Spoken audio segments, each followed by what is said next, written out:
Good evening and welcome to our webinar on Tourette Syndrome and co-occurring conditions. My name is Chelsea Tollner, CDC Program Director, and I will be your moderator for the webinar. This webinar is being provided as part of the Tourette Health and Education Program, a program of the Tourette Association of America in partnership with the CDC. During the webinar, we would be very happy to hear from you and include your voice in the conversation. You can ask questions or share comments using the question panel on the right side of your GoToWebinar player at any time. We will collect your questions and address them during the question and answer session at the end of the presentation. I want to mention that funding for this webinar was made possible by our cooperative agreement with the U.S. Centers for Disease Control and Prevention. The views expressed by speakers and moderators do not necessarily reflect the official policies of the Department of Health and Human Services, nor does the mention of trade names, commercial practices, or organizations imply endorsement by the U.S. government. It is my pleasure to introduce you to our speaker this evening, Dr. Michael Himle. Dr. Himle is a clinical psychologist and associate professor of psychology at the University of Utah. He is an expert in behavioral approaches for understanding and treating tic disorders and related conditions. He has published more than 60 peer-reviewed publications and book chapters and has given more than 100 conference presentations and invited talks on Tourette syndrome and related conditions. His research has received funding from the Tourette Association of America and the National Institutes of Health. He serves on the Medical Advisory Board and Behavioral Sciences Consortium for the Tourette Association and is the director of the University of Utah TAA-designed Center of Excellence for Tourette Syndrome. Without further ado, Dr. Himle, please go ahead with your presentation. Okay, thank you everyone. Welcome to today's webinar on Tourette syndrome and comorbid conditions. This is a really important topic and perhaps the topic that I get the most questions about in working with individuals with Tourette syndrome. So it's my pleasure to be here today to talk about some of the comorbidities and co-occurring conditions that we often see that go alongside Tourette syndrome. So some of you are probably going to be familiar with a lot of the material that I present, and it's a difficult topic, it's a very broad topic, and it's hard to go into all of the comorbidity in a lot of detail, but we're going to try to do our best. So let's start with some of the very basics, and the first question is, what do we mean when we talk about comorbidity or co-occurring conditions? You'll probably notice that the title of this presentation as it was advertised was co-occurring conditions, and then you saw the title slide and I called them comorbidity. And the truth is these terms are used synonymously by most people in the medical community, but there are some important differences. So the definition of comorbidity is the presence of two or more disorders or illnesses that occur in the same person. And they don't necessarily need to occur at the same time, but they often do. And importantly, the term comorbidity implies that there's an interaction between the disorders that can worsen the severity or the course of both. So, for example, we're going to talk today a little bit about anxiety. And it's pretty well documented that anxiety can worsen tics, and tics can worsen anxiety, and the two can interact and just really complicate the clinical picture. And the term comorbidity, even though it's used synonymously with co-occurring, actually means something a little bit different. So co-occurring is actually a term that we use to refer to two or more conditions that occur at the same time but aren't necessarily related. So for example, a person can have Tourette syndrome or a tic disorder and have diabetes at the same time, and those would be co-occurring conditions, but it doesn't necessarily mean that the two are related in any way. So part of the reason that we use the term comorbidity and co-occurring simultaneously is that we still have a lot to learn about why we see such high rates of comorbidity within the Tourette population. So hopefully many of you have seen this wonderful graphic that the Tourette Association developed, because I really do think that it captures the topic that we're talking about today. When we talk about Tourette syndrome or tic disorders, a lot of times we focus on the tics, but the truth is for a lot of people there's a lot more going on, and those other problems can sometimes be overshadowed by the tics or even missed altogether because the focus is on the tics themselves. So comorbidity, although common, is not required for a tic disorder diagnosis, not even for a diagnosis of Tourette. And some of you may say, well, that's obvious, but the truth is I get a lot of questions about this, and there's still a lot of confusion among patients and also among some healthcare providers about the role that comorbidity plays. So just starting with some of the basics, when we are looking for a diagnosis of a tic disorder, technically speaking, that disorder is based really on just two primary things. It's based on the presence of motor and vocal tics, and the duration that the tics have been present. That's it. So the comorbid conditions that we're going to be talking about today aren't required. I get a lot of people that come in and they say, well, yeah, you know, my son or my daughter has motor and vocal tics, but they don't have Tourette because they don't have ADHD or they don't have obsessive-compulsive disorder. And the truth is that those things, they're not required for a tic disorder diagnosis. There are three primary categories of tic disorders. There's Tourette disorder, which is the one most people are familiar with. And the diagnosis of Tourette disorder involves both multiple motor and vocal tics. They don't have to be present at the same time, but both motor tics and vocal tics, so both the movements and the sounds, have been present at some time over the course of the disorder. And the tics can wax and wane, but they've been present in some form for at least a year. So that's really all that's required for a Tourette disorder diagnosis. If an individual has motor or vocal tics, but not both, and the tics have been present for a year, then they qualify for a diagnosis of either persistent motor tic disorder if they only have motor tics, or persistent vocal tic disorder if they only have the vocal tics. And then the third category for a tic disorder, or the third category of tic disorder, is provisional tic disorder. And provisional tic disorder involves the presence of one or more motor and or vocal tics that have been present, but they haven't been present for more than a year. So the reason for the provisional tic disorder diagnosis is that tics are really common, especially in children, and sometimes they come and they go. They may wax and wane.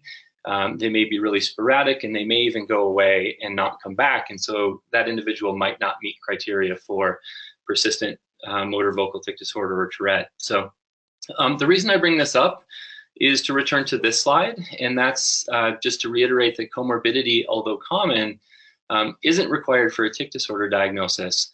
But unfortunately, what we do see is that a variety of comorbid conditions are significantly more common in individuals with Tourette than they are in the general population. And to give you an idea of how common they are, what I've done here is I've created a table that shows you some of the more common comorbid disorders that occur alongside Tourette syndrome. And then the second column, I show you the rate in the general population. And then the third column, I show you the rate in tic disorders or Tourette. And if you've read about comorbidity in Tourette disorder and tic disorders, you've probably heard these prevalence rates expressed as a range. So anywhere from 30% to 50% or 40% to 60%. And the reason for that is the rates of comorbidity within tic disorders varies pretty drastically depending on the study that you look at. So I think one of the more important things to keep in mind when you're looking at this slide is that these are the rates that we see in clinically referred children. So these are the rates that have been reported by large treatment centers around the country, or in research projects that have been going on around the country, where they are recruiting children who are seeking clinical services for their Tourette or for the comorbidity. So these rates that you're seeing here are probably a little bit higher than what you're going to see in the kids who have tics and maybe don't come to clinical attention. Maybe the tics aren't bad enough that they've ever been in to see a specialist. So far and away, the two most common comorbid conditions within the Tourette population are attention deficit hyperactivity disorder and obsessive-compulsive disorder. So attention deficit hyperactivity disorder, ADHD, if we look at the rates in the general population, we see that about 5% of children and about 2.5% of adults meet criteria. Contrast that with what we see in clinically seeking youth with tic disorders, where the rate is about 50 to 75%. So that means half to 3/4 of kids who have tics, who are seeking clinical services, will also meet criteria for ADHD. With obsessive-compulsive disorder, we see about 1 to 3% in both children and adults, but within the Tourette population, we see that rate rise to about 20 to 40%. Mood disorders, this includes things like depression and bipolar disorder and a host of others that fall underneath that category. We see those range anywhere from 4% in children to about 20% in adults. Within the Tourette population, it's about 20 to 30%. Anxiety disorders are also really common in the tic disorder population. It kind of depends on what specific anxiety disorder you look at. If we look at any anxiety disorder, meaning you meet criteria for any of the anxiety disorders that are listed in the diagnostic manual, these include things like generalized anxiety, social anxiety, separation anxiety, phobias, panic disorder. We see that about 20% of adults and about 10% of children in the general population meet criteria, and these rates go up to about 30 to 40% in Tourette.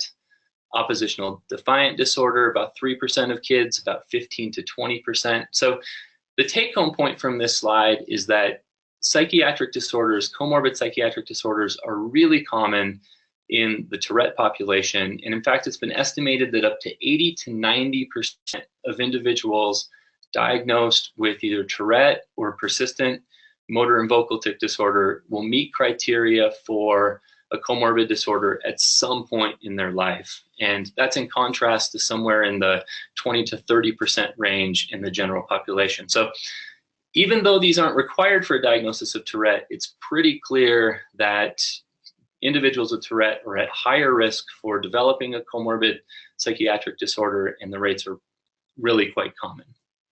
So why do we see such high rates? This is probably the number one question I get asked from parents. And the truth is that there's likely multiple reasons. The first one is that some of them might be genetically linked. So for example, we know that tic disorders are more common in first-degree relatives of individuals who have a diagnosis of OCD. So if the parents have OCD, there's a higher likelihood of having a tic disorder in the child. That's irrespective of whether the parent actually has a tic disorder. So that tells us something about the connection between Tourette and OCD, that there's probably a genetic link.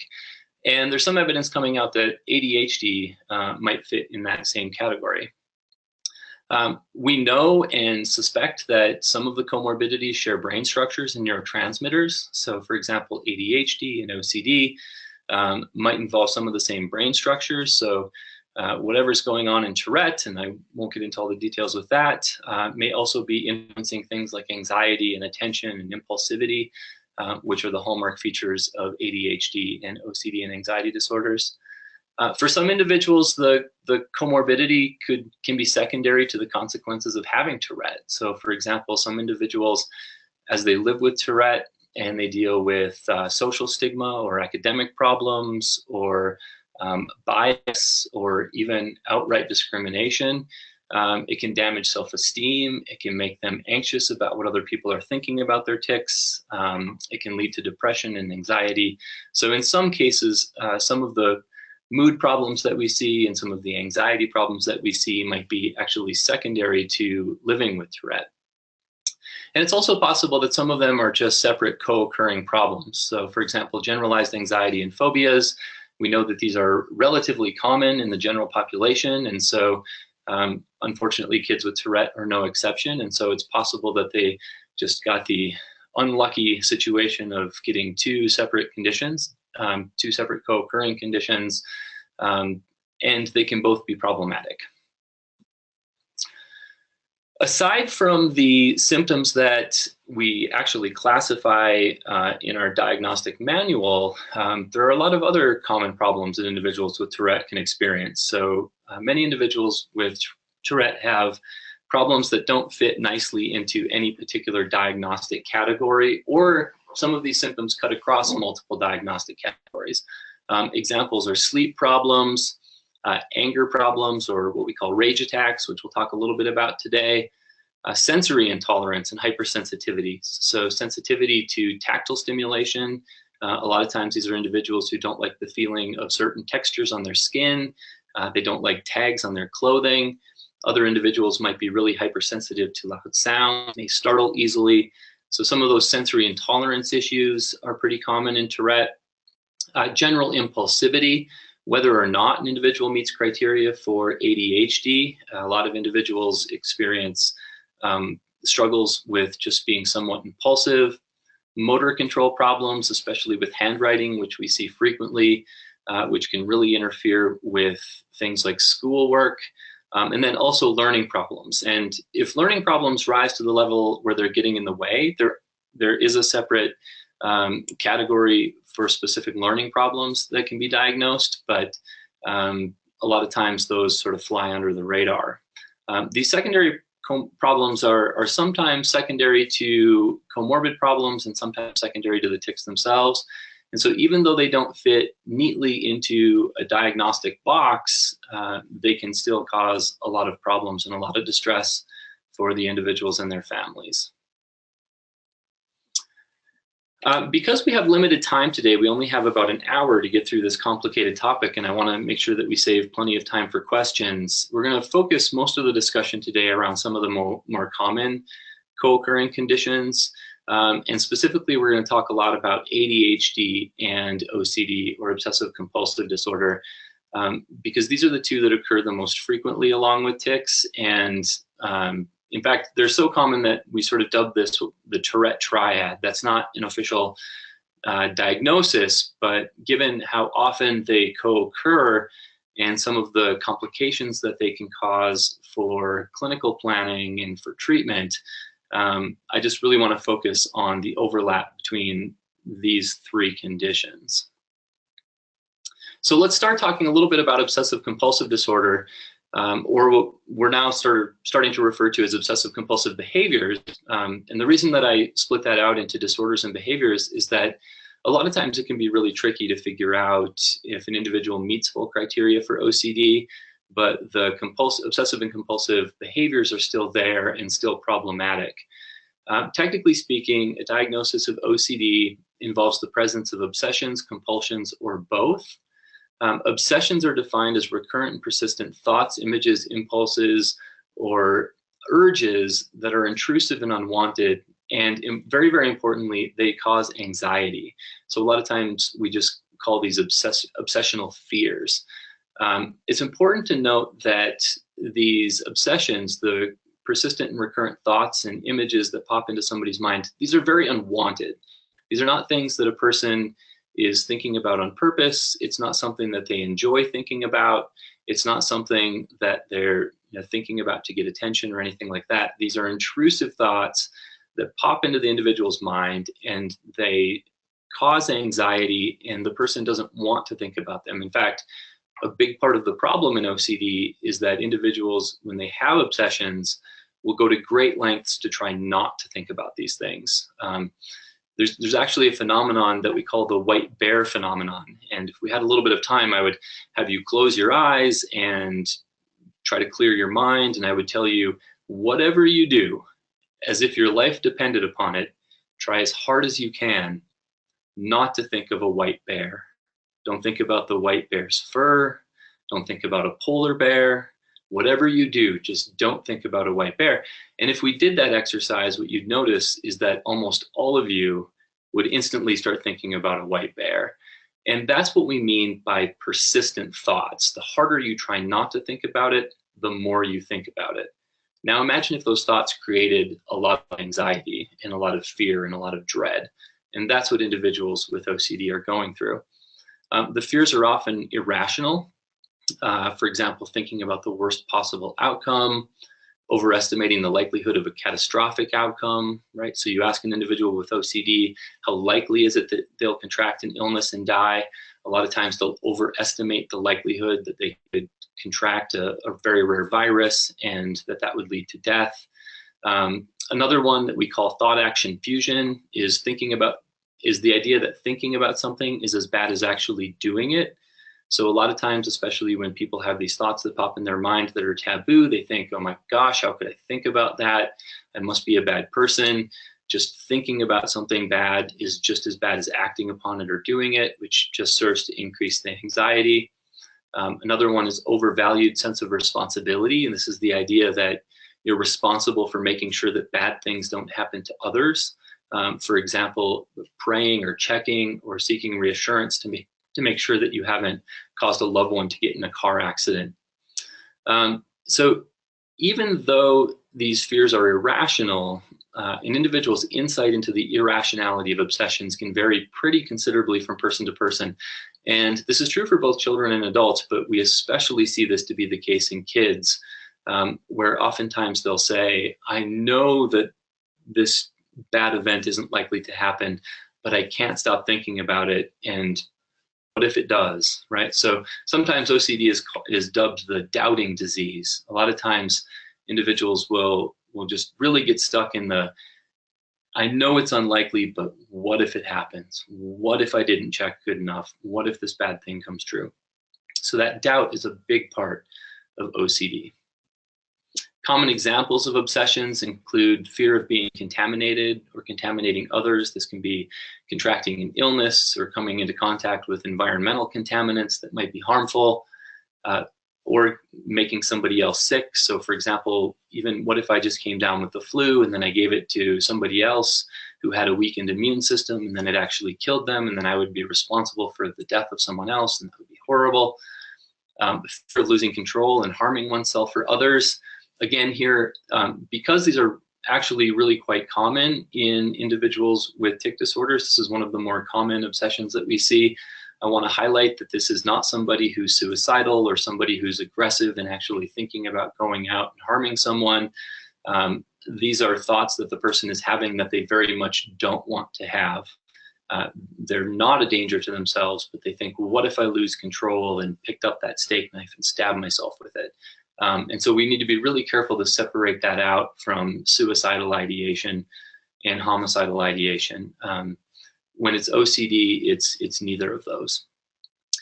Taboo thoughts or images, such as sexually explicit thoughts or violent thoughts, excessive focus on religious or moral ideas, or that they've somehow done something wrong that makes them a bad person, even though they're not aware of having done anything wrong. Fear of losing things. And then another one that we commonly see in individuals with Tourette is ordering and symmetry. So this idea that everything must be just right. So pictures must be lined up correctly on the wall, or books have to be ordered in a certain order from smallest to largest on a bookshelf, that your socks need to be pulled up just so that they're even on both sides of the body, etc. The second component of OCD are the compulsions, and these are repetitive behaviors or mental acts that one feels driven to perform in response to an obsession. Or it's doing something according to some really rigid rules that must be applied in a specific way. And the key is that these compulsive behaviors are aimed at preventing or reducing anxiety or preventing some dreaded event. So when it comes to compulsions, they're usually performed to decrease anxiety in the short term, but actually serve to increase anxiety in the long term. They don't necessarily have to be connected in a realistic way with what they're designed to prevent, but they have to be clearly excessive. So an example is somebody who checks the light switches over and over before they go to bed at night to make sure that the house doesn't burn down. That would be connected in a realistic way, but perhaps is clearly excessive. And contrast that with somebody who perhaps checks something over and over on their smartphone, like the weather, just to make sure that mom or dad wasn't killed in a car accident on the way to school. And the idea is that somehow by checking the weather, they would prevent that bad thing from happening. And in some cases, the disconnect between the rituals or the compulsions and the obsessions is even more drastic. Some common examples of compulsion include excessive double checking of things like locks, appliances, switches, repeatedly checking in on loved ones to make sure that they're safe, counting, tapping, other seemingly senseless things to reduce anxiety. So rearranging things on the table or the desk to prevent, for example, an earthquake from happening. Spending a lot of time cleaning or washing things. This could include washing hands, showering in a certain way, spending a lot of time in the washroom, or washing clothes over and over to make sure that there aren't contaminants on them. Ordering and arranging things just so, excessive praying or rituals, and especially with children, excessive reassurance seeking that bad things haven't happened, won't happen, or that things will be okay. So when it comes to OCD, what we see is this really vicious cycle where an individual has an intrusive, unwanted, obsessive thought that creates a lot of anxiety. The compulsive behavior is performed in order to prevent something bad from happening or to reduce the anxiety.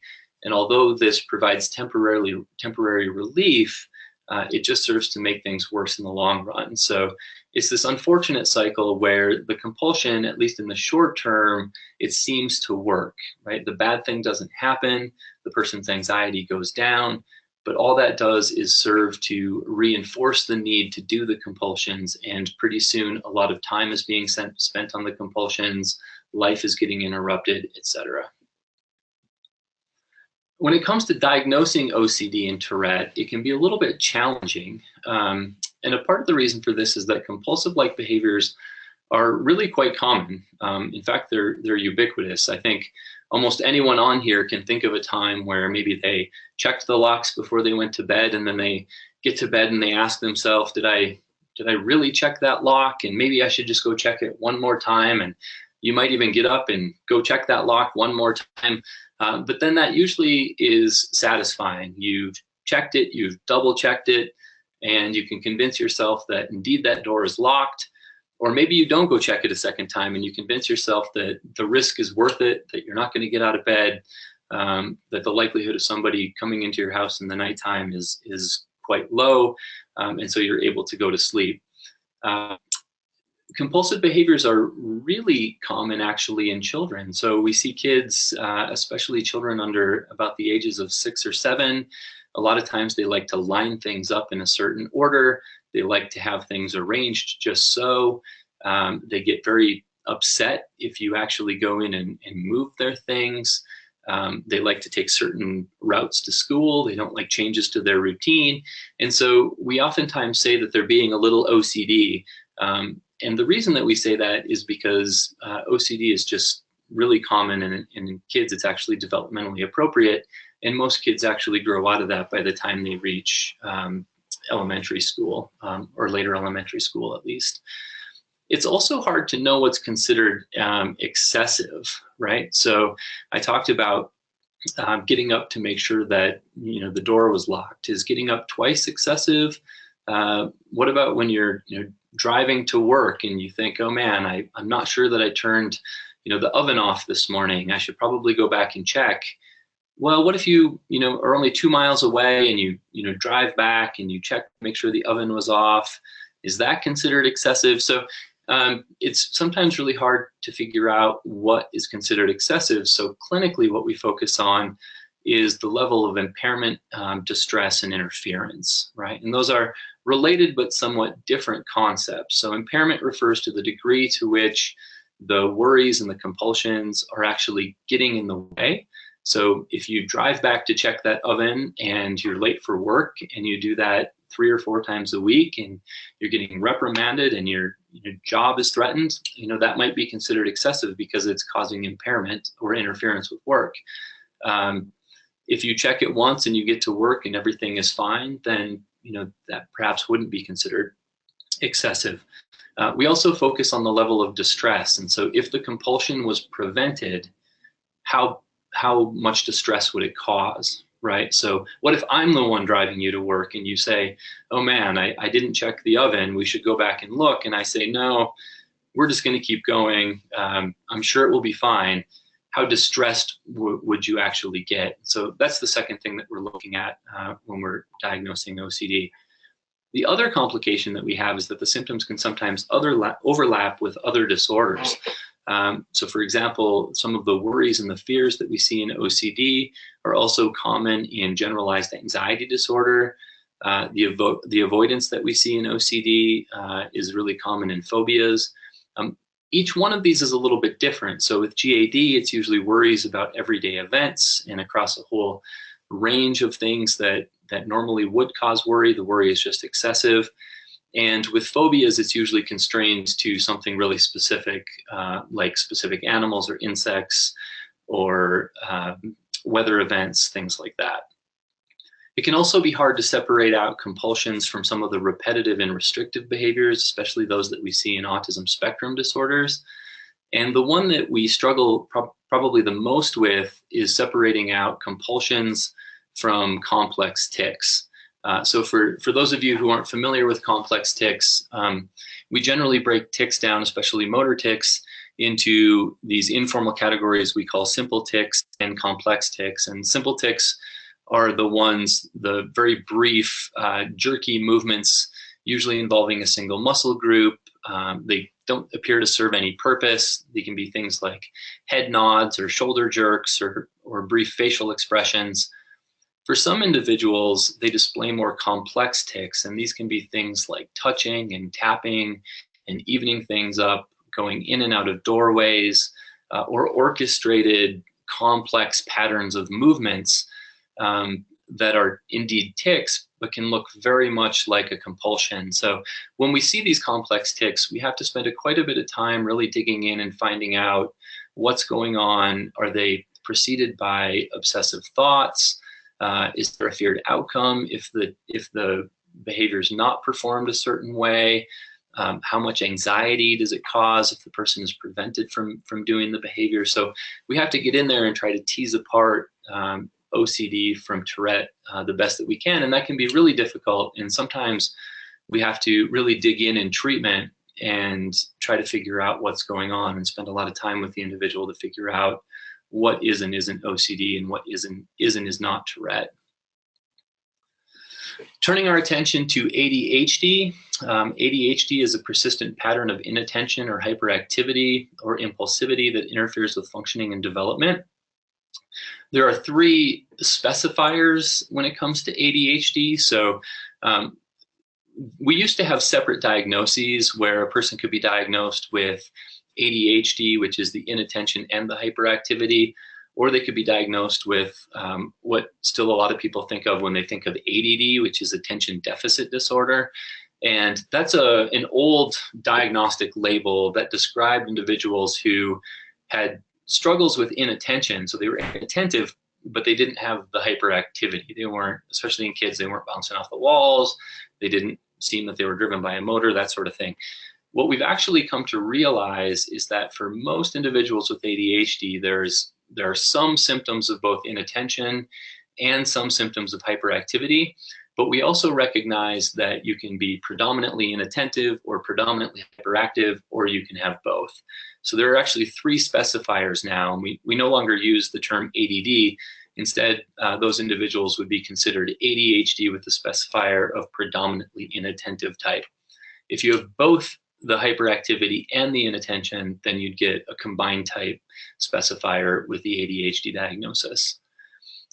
The symptoms for ADHD must be present across 2 or more settings, right? So you wouldn't actually receive an ADHD diagnosis if you were having a hard time attending at school, but nowhere else, it wasn't causing a problem anywhere else. It has to be present across 2 or more settings. And the onset has to happen before age 12 and usually before age 7. And when it comes to Tourette, we see this interesting pattern. For most kids who are diagnosed with ADHD, we see the ADHD symptoms actually show up prior to tic onset, which is kind of interesting. So if you're not familiar with the typical clinical course of Tourette, we usually see the tics show up around 5, 6, 7 years of age. And a lot of times when those first tics show up, there's already signs of ADHD. There does appear that perhaps there is a second group of kids where the ADHD actually onsets a little bit later. And so we need to do a lot more work, but it looks like there could be a couple different subtypes of ADHD. But the take-home point is that it's really important early on to be watching for signs of ADHD.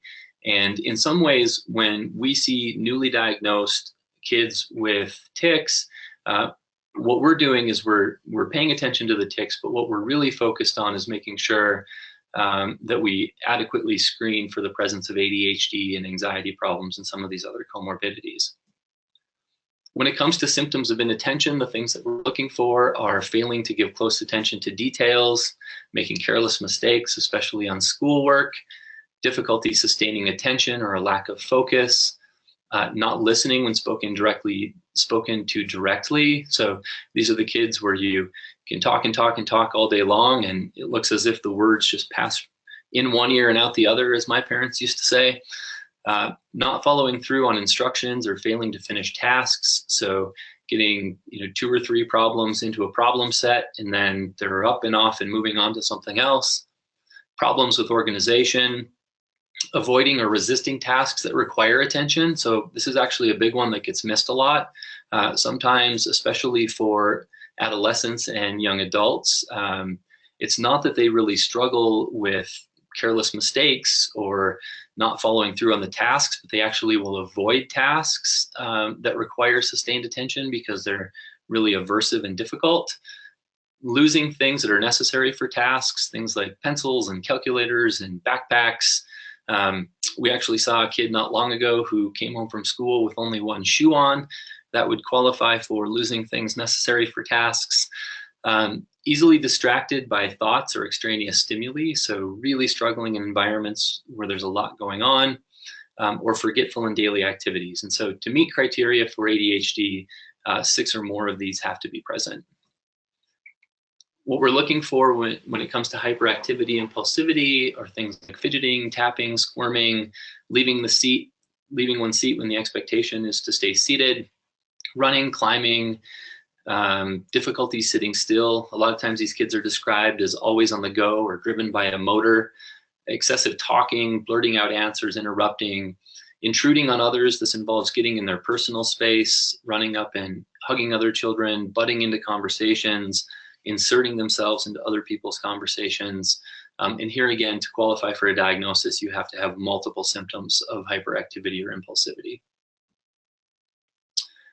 Here again, just like in OCD, it's important to point out that the symptoms of ADHD fall along a normal continuum.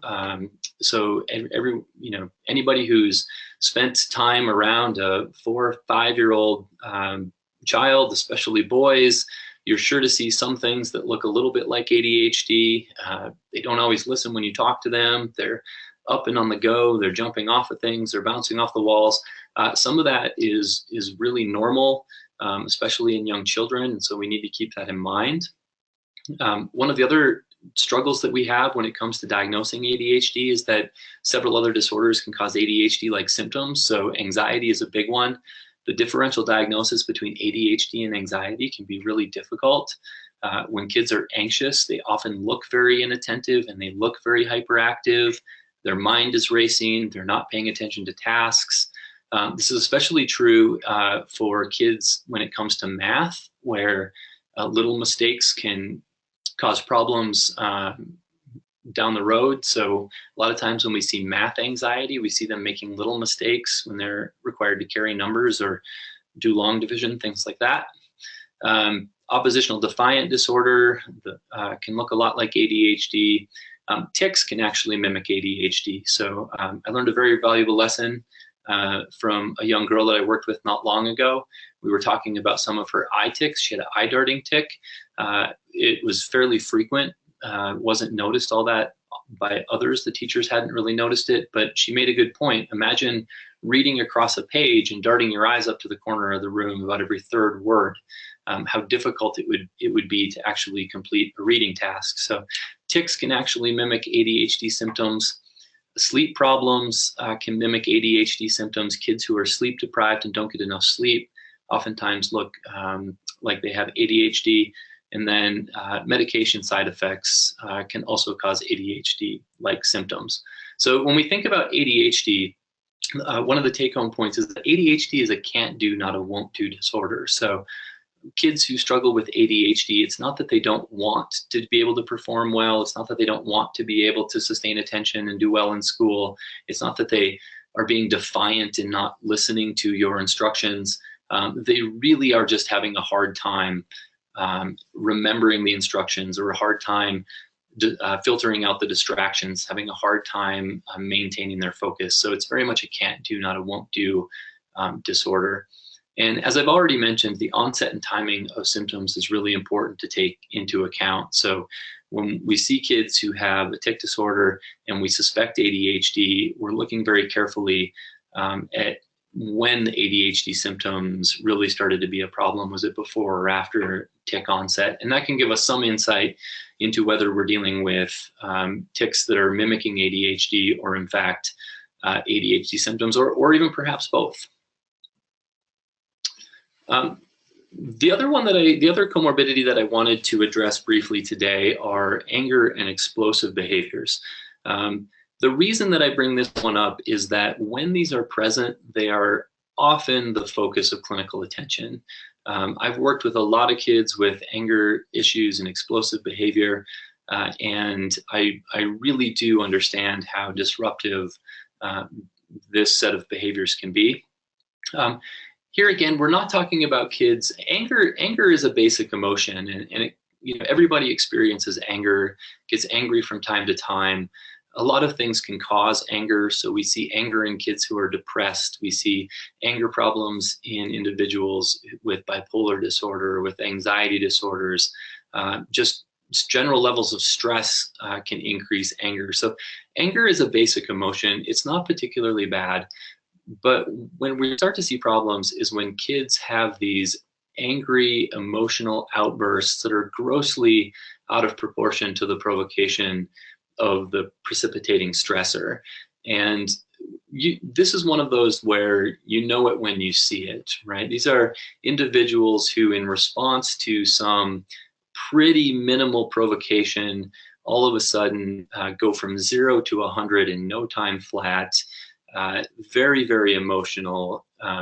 One of my close colleagues, Kathy Budman, calls this sheetrock syndrome, because parents get very good at patching sheetrocks, which is the lining on the outside of your walls, because kids will throw things through the wall, they'll punch through the wall.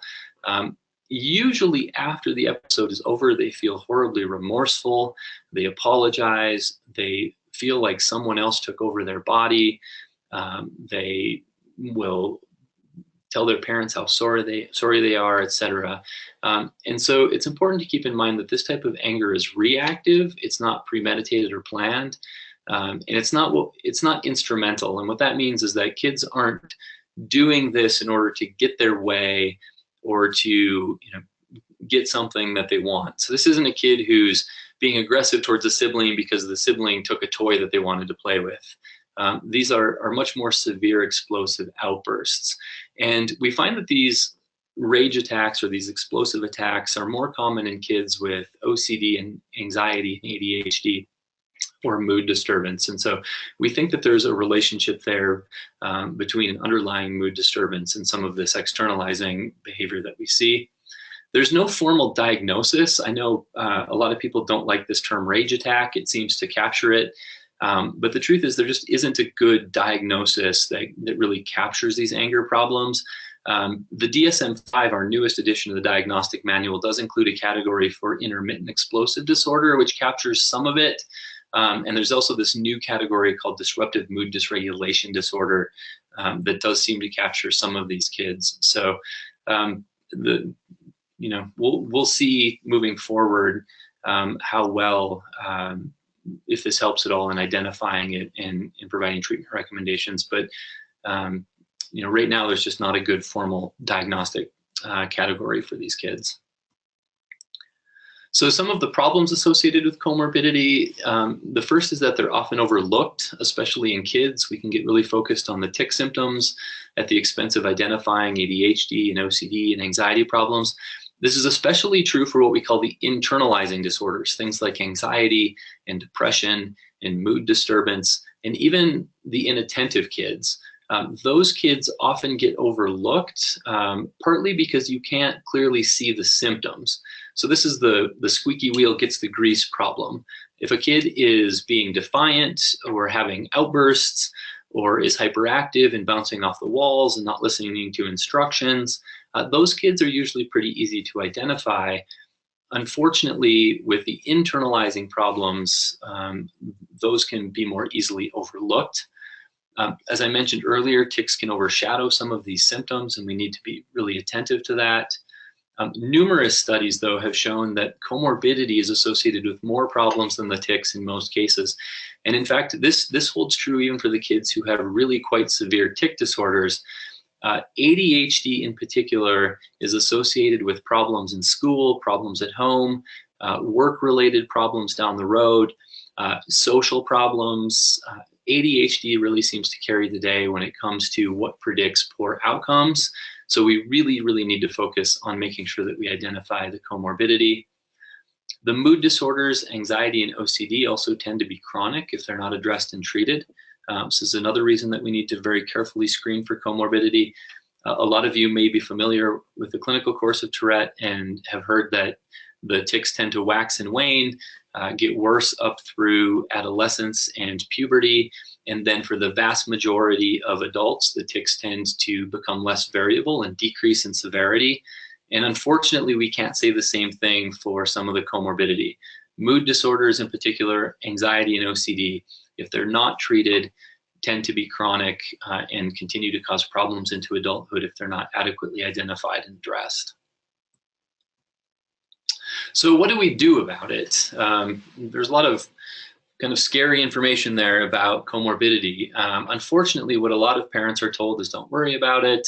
The parents are bothered more than the kids, just learn to live with it, right? So some of you may have been given this advice early on. That's not the advice that I would necessarily give to parents anymore. Unfortunately, most of you probably are not familiar with this, the Parent Manual for Parents of Children with Tourette and Complex Psychiatric Comorbidity. I wish such a manual existed, but unfortunately it doesn't. If somebody out there wants to help me write it, I would love to do that. But yeah, so I would not give the advice to just don't worry about it or to learn to live with it. We really need to do better, and we need to really pay close attention to identify especially the comorbidity. So how do we do that? And the first step is making sure that we adequately screen all individuals with Tourette to make sure that we're identifying comorbidity as early as possible. This usually involves a clinical interview. At least in our program, it involves a structured clinical interview where we ask about all kinds of symptoms under the sun, probably some paper and pencil measures. And when necessary, we'll even do more intense psychological and neuropsychological testing. And what neuropsych testing is it's more performance-based. This can be particularly useful for kids who are showing signs of ADHD or learning problems. And this is usually a day or so of testing. And what we're looking for are strengths and weaknesses. We can parse out, are they having a hard time maintaining attention? Are they easily distracted? This may involve IQ testing, or what we call aptitude testing, as well as achievement testing. What we're looking for there is how is the kid doing in terms of acquired knowledge, in school-based knowledge, for example, compared to their overall IQ. So we really need to make sure if you are newly diagnosed and you have a child with Tourette, I highly recommend that you spend some time having your child assessed or screened for the possibility of some of the common comorbid conditions. And even if comorbid problems aren't identified early, or if they're not present early, they should be monitored. For us, we recommend that we monitor at least annually. So we recommend that the kids come in on an annual basis and be screened again to make sure that we're not missing anything. For parents out there, make sure you're checking in regularly with your child's teachers about academic and social functioning. Don't wait for them to come to you with problems. Be proactive in going in and asking if the teachers are seeing any problems. So how about treatment? So I like to end on treatment. It gives us a little bit more positivity. Usually the treatment of complex comorbidity in kids with Tourette involves a team of treatment providers. This might involve a physician for medication management, a mental health professional for therapy, allied professionals such as occupational therapy or speech and language to deal with writing issues if they come up, for example. As well as academic accommodation. So both Tourette and the comorbidity, if they're interfering with the child's ability to function, qualifies them for at least the 504 plan. And I recommend that families put these in place early on just to make sure that we're capitalizing on the child's strengths and making sure that they're successful.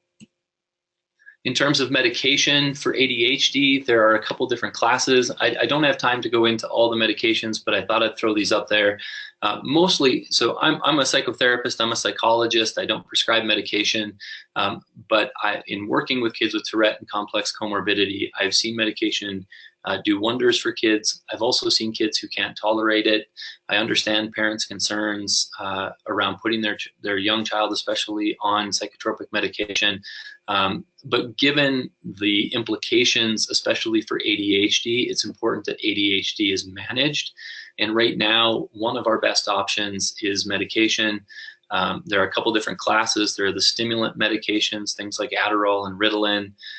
We used to think that you couldn't use stimulants for kids with tic disorders. And while that's true for some kids, that their tics get worse when they're put on stimulant medication, other kids can actually handle the stimulants really quite well.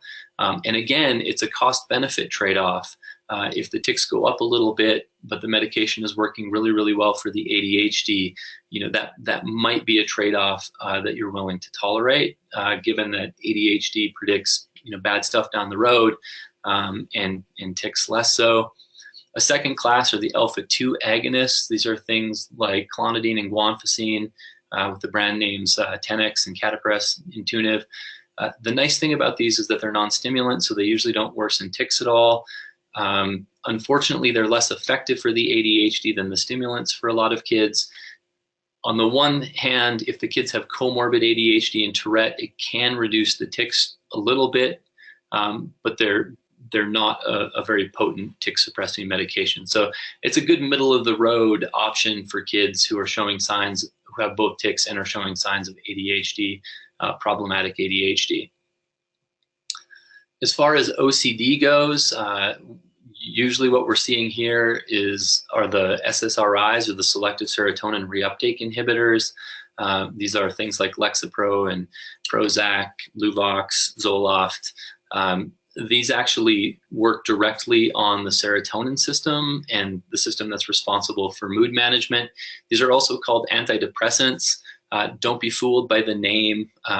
They're anti-anxiety medications as well. They're not just used for depression. In terms of therapy, just a couple of things that I wanted to highlight here before we move on to the Q&A. There are several effective treatments for tics, for OCD, for ADHD, and the other comorbidities. And what I focus on are what we call the evidence-based, or the empirically supported treatments. This means these are treatments that have been studied in research, have been shown to be better than other treatments, or have been shown to be better than no treatment at all. So usually in large randomized clinical trials, they've been shown to be effective. Many of these fall under the umbrella of what we call cognitive behavior therapy, or CBT.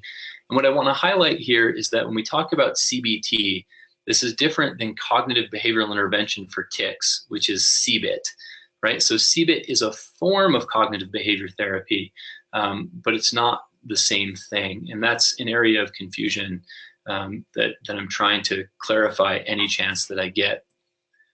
So when it comes to the cognitive behavioral interventions, the key here is that there are different CBT techniques to target different symptoms. So the overarching umbrella is cognitive behavior therapy, but the specifics of treatment depend upon the specific symptoms that are present. So if the tics are problematic and causing interference, we would use procedures that we refer to as CBIT, or habit reversal therapy. And this is a set of techniques designed to help the individual to identify when tics are about to happen and interrupt them. And this is an empirically supported intervention for reducing tic severity. But unfortunately, CBIT and habit reversal, they don't address the OCD or the anxiety. We need a different set of procedures to address OCD, anxiety, ADHD, etc. When it comes to OCD, the treatment that has the most empirical support is called exposure and response prevention. And along with exposure and response prevention is something we call cognitive restructuring. And don't get hung up on all the jargon. What these procedures are designed to do is to teach anxiety management skills, to reduce avoidance associated with anxiety, and to interrupt that cycle of OCD that I showed you earlier. So it's to teach individuals to actively approach the things that are making them anxious instead of avoid them, and then teach them coping skills that they can use to manage their anxiety better so that the OCD isn't interfering with life. And fortunately, what we see is that with this treatment, the anxiety goes down, the obsessions go down, and the compulsions go down. When it comes to ADHD, the specific treatment that we're shooting for is something that we call parent training. This is a horrible name. We're not training people how to be parents. What we're teaching parents is a set of supercharged skills to to identify their child's strengths and capitalize on those, and to help remediate or address the weaknesses. So really what we're trying to do is teach behavioral management skills. And as a part of that, we're also teaching parents how to teach their kids organizational and self-control strategies, and possibly even social skills training, given that ADHD is associated with peer relationship problems. So the take-home point here is that CBT is a big umbrella, and each different set of symptoms requires a slightly different approach to address. So with that in mind, it's really important to carefully identify which symptoms are causing or are likely to cause the biggest problems. This isn't always easy to do, but we need to figure out where to start. We don't want to be treating the tics if they're not causing a problem. And if ADHD is causing a problem, that can interfere with tic-related treatment. So we want to be addressing the ADHD or the OCD. We need to carefully prioritize treatment goals. Unfortunately, the world we live in, at least here in the US, is that you might need to find different providers for different problems, which is, there are pros and cons to this approach. There are a lot of specialists out there who specialize specifically in the treatment of obsessive-compulsive disorder, for example, but may not be familiar with some of the best practice parenting interventions for ADHD. So sometimes parents are left going to multiple therapists, and I know this can be challenging. If you know of a therapist who can treat it all, that's great. Consider yourself lucky. That's really the exception. But it does require a bit of legwork to find the professionals and to schedule with them and to attend all of the appointments. I also just want to say that when it comes to managing complex comorbidity and Tourette, medication and psychotherapy is often the best. As I mentioned earlier, ADHD can interfere with tic-related treatment. Managing the ADHD with medication can sometimes let us do a better job of treating the tics. It's also the case, for example, that anxiety and tics interact. And so if we can treat the anxiety with medication, that can sometimes have a downstream effect on the tics. There's just a lot of different considerations when it comes to managing multiple conditions at the same time. And so sometimes it requires a combined approach of both medication and psychotherapy. So the main take-home points today: comorbidity is common in Tourette disorder. It often causes more problems than the tics themselves. Screening, assessment, and monitoring for comorbidity is an essential part of managing tic disorders. But the good news is you shouldn't be discouraged. Good evidence-based treatment options exist for all of these comorbidities. It's just a matter of finding them and putting in the time and the effort to tackle the symptoms, which can sometimes be daunting, but can really reap a lot of benefits. So with that in mind, I'll offer up just a couple of resources. If you have Tourette and comorbidity, or have a child with Tourette and comorbidity, I really recommend the books that are up here on the screen. They have some really valuable resources, and you can find a lot more information on the Tourette.org website, the IOCDF, that's the International Obsessive-Compulsive Foundation website, and then the CHAD website, which is focused on ADHD. So I encourage you to check out those websites and the resources, and I'm happy to spend a few minutes answering some questions. Thank you so much, Dr. Himle. We're now going to answer a couple of questions that were submitted during the presentation. We'll probably only have time to answer 1 to 3 questions, but just so everyone's aware, we also have a full-time information and referral staff here at the Tourette Association who can answer your questions as well if you email support@tourette.org, or you can always call us at 1-888-4-Tourette. We're going to move into the questions here. Dr. Himle, one of the questions was, Are anger issues linked to impulsivity and or frustration because of tics? Are anger issues linked to societal stigma, or all of the above?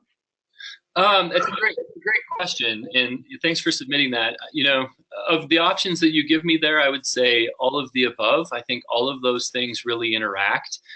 When it comes to anger, it's interesting that you mentioned the impulsivity, and I think that's what really differentiates the anger that we see in kids with Tourette from somebody who is just, you know, angry because you know, people don't know how to drive, for example. When it comes to kids with Tourette, you know, we think about impulsivity, and we think about the parts of the brain that are involved in Tourette when it comes to inhibiting unwanted movements. Those are the same brain networks that also help us to inhibit emotions and to inhibit thoughts. So these are our control networks. They help us control our behavior, they help us control our emotions, they help us control our cognition. And so we're starting to recognize that all of these control networks are really, really intricate. And so they all work together. And so if we see a problem in one, it's not that surprising that we see a problem in the others. And so when you see the kids or the individuals who have anger control issues, it looks really impulsive. They're going along, they're doing really, really well. And all of a sudden, some really little trigger just sends them over the top. And it's almost like they didn't have the time to talk themselves out of it. They didn't have the time to use their coping skills. They didn't have the time to effectively manage that anger. And so the anger really just bubbles up. And as I mentioned, goes from 0 to 100 in no time flat. So I do think that impulsivity plays a strong role in the anger issues. And then, of course, there are some people who are, you know, given that, that can be worsened by societal stigma, it can be worsened by anxiety, it can be worsened by all kinds of things. So wonderful question. I would say all of the above. Okay, great. And then can you talk a little bit about premonitory urges, why they occur, and is it similar to the aura that epileptics might experience before a seizure? Yeah, great question. So I actually got asked this about the link between seizure disorders and Tourette, and there's not a firm link established between seizures and Tourette, but the aura thing is interesting. So for those of you who are not familiar, premonitory urges are these sensations that individuals with tics will sometimes experience right before they tic, and so they're described as an itch or a tingle or a pressure or an energy feeling. So a lot of times they're described tactily, so they're described as a feeling inside the body. Other times people will describe them as just a sense of knowing when the tic is about to happen. They usually develop, they're not usually present at the beginning in little kids. They usually develop over time and are kind of a signal that the tic is about to happen. They can be really distressing, they can be distracting, they can be uncomfortable. They tend to build up and maybe even worsen a little bit when individuals try to suppress their tics. So that's sort of the hidden part of Tourette. On the plus side, our treatments that we have for the behavioral treatments we have for managing tics actually utilize those premonitory urges to our benefit. If we can teach individuals to recognize when those premonitory urges happen and that a tic is about to come, then we can actually teach them specific strategies for recognizing the tic and interrupting the tic. So the more interesting comparison is between Tourette and OCD. And so a lot of times with OCD, what we see are these not just right feelings. So people will have to touch or tap or perform an action over and over again until it feels just right.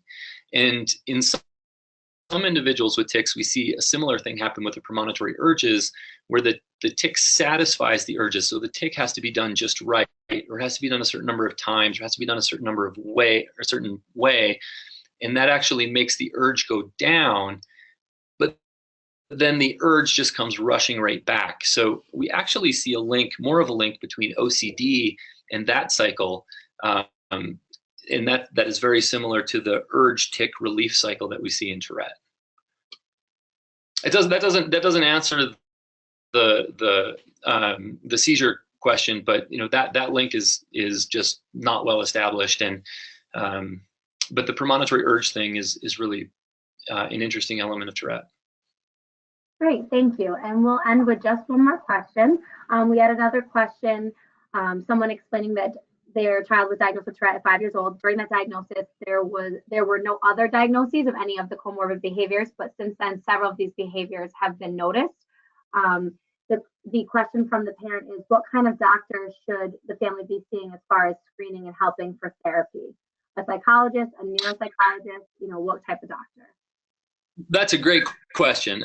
Yeah, thanks so much for raising that one. This is one that I get all of the time. So usually if you're lucky, it kind of depends on who first diagnosed the tic disorder. I think most Tourette specialists, movement disorder specialists, are well aware of the problems of comorbidity. And so whether it's a neurologist or a psychiatrist or a psychologist, most of them should do a pretty thorough screening for comorbidity. Unfortunately, that's not really what pediatricians are trained to do. So if your pediatrician diagnosed the tics, unless you have a really good one, which hopefully you do, it's easier, I think, sometimes for the pediatricians to miss some of the comorbid conditions. And so when it comes to screening and identifying comorbidity, hopefully the pediatrician screened for it or the neurologist screened for it. And then if there was any indication that there might be a comorbid problem, usually then the referral goes to a qualified mental health specialist. And this can be a psychologist, it can be a licensed clinical therapist, anybody who's qualified to do assessment. So my recommendation is if you are seeing signs and you're concerned about the possibility of comorbidity, go see a licensed psychologist. Usually what they'll do is they will give a bunch of those paper and pencil measures that I talked about. They'll do a thorough clinical interview. And then if it's necessary, they'll make a referral to a neuropsychologist. So a neuropsychologist is a really specialized psychologist. They do really specialized testing. It's usually a day or two of full-on performance-based testing, IQ testing, ADHD testing, those sort of things. They're very expensive. Most insurances, in my experiences, only cover one or two of those evaluations in a lifetime. So there really has to be a good reason to send a kid for a full-on neuropsychological evaluation. But a good clinical evaluation from a licensed psychologist or a licensed mental health worker should give you the information that you need regarding what's going on and what the approach to treatment should be. Okay, great. Thank you so much, Dr. Himle, for a great presentation. This is all the time that we have today for the webinar, but just know that once you leave the webinar, you will receive a survey on the presentation, and we would greatly appreciate it if you could complete that and provide us with your feedback. You'll also receive a follow-up email within 24 to 48 hours with a link to view today's recording, and it will also be available on the Tourette Association YouTube channel for those who are not able to participate, and that will be available within the next couple of days.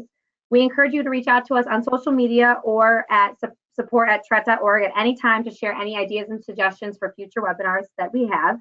And on behalf of the Tourette Association, thank you again for joining us and for taking the time to view our presentation.